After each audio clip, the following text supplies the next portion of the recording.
2025年10月、誰もが耳を疑うような出来事が起きました。イングランド東部チェルムズフォード刑務所に収容されていた性的暴行の罪で有罪判決が決まっている受刑者が誤って釈放されたのです。誤釈放されたケバト受刑者は難民申請者だったため、国外退去の準備をしていたところ、事務的な手違いで自由の身を得た形。当局はこれを単なるミスだと説明。しかし実際のところ、刑務所、そして職員のキャパは限界に達している。何が起こっているのか、この問題について見ていきます。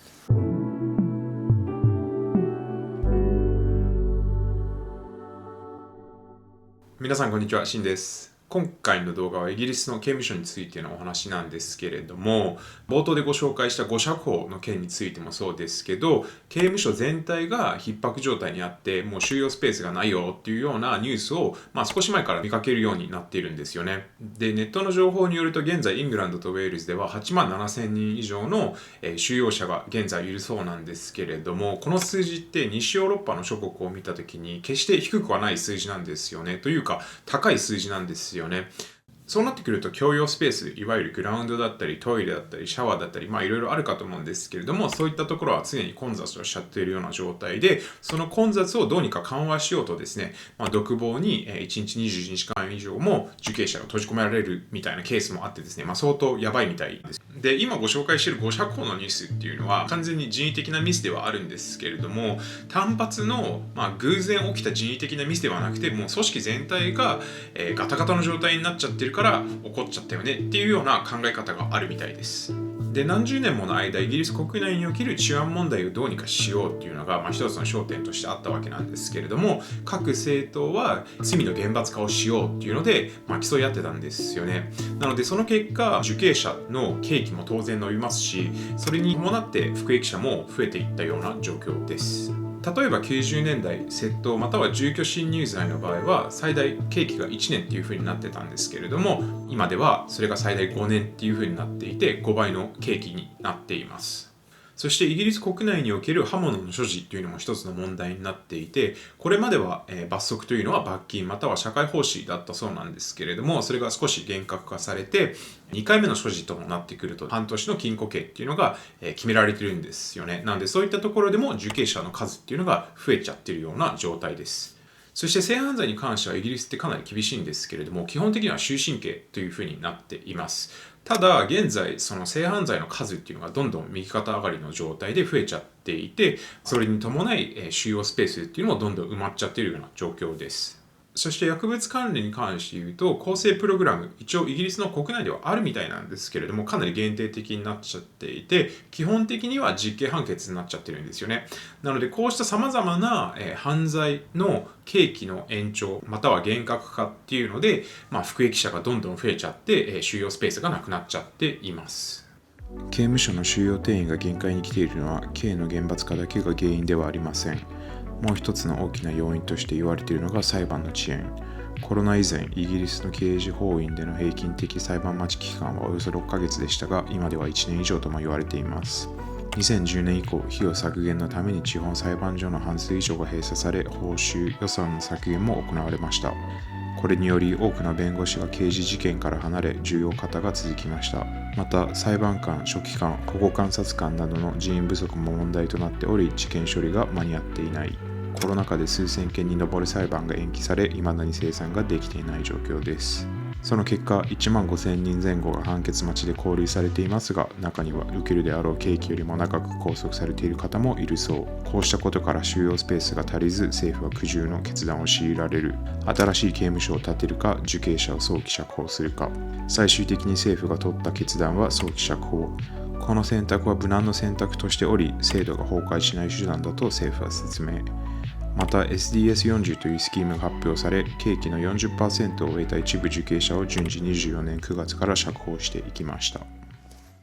そして今回の早期釈放を無難の選択肢ではなくて苦肉の策だよねっていうふうに考えている市民が多くいて反発をしていますと。もちろんその服役されている方々って社会を裏切ってきた方々なわけで、そういった方々が早期釈放されるのってそもそも違うよねっていうふうに見ていて、怒っていますと。そして賛成とまではいかないんですけれども、同情の声っていうのはあって、実際警察署が一時的に刑務所的な役割を果たしたケースとかもあって、みんな頑張って手を尽くしてるっていうような状況の中で、これ以上何ができんのっていうような状態で、しゃあないよねっていうので、同情しているような方々もいます。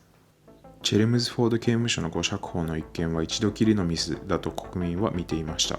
しかし、数日も経たないうちにそうでなかったことが明らかになります。ロンドンのワンズワース刑務所でさらに2人の受刑者が誤って10月29日、そして11月3日に釈放されています。どちらの事件も厳戒態勢のもと起きてしまいました。また、受刑者が誤釈放されてから警察への届けにかかった時間は1週間。それ以外にも同じタイミングで全国5カ所にある少なくとも5人の受刑者が誤って釈放されていることが分かりました。こうした事件が起きるたび調査が行われ、当局は謝罪の繰り返し。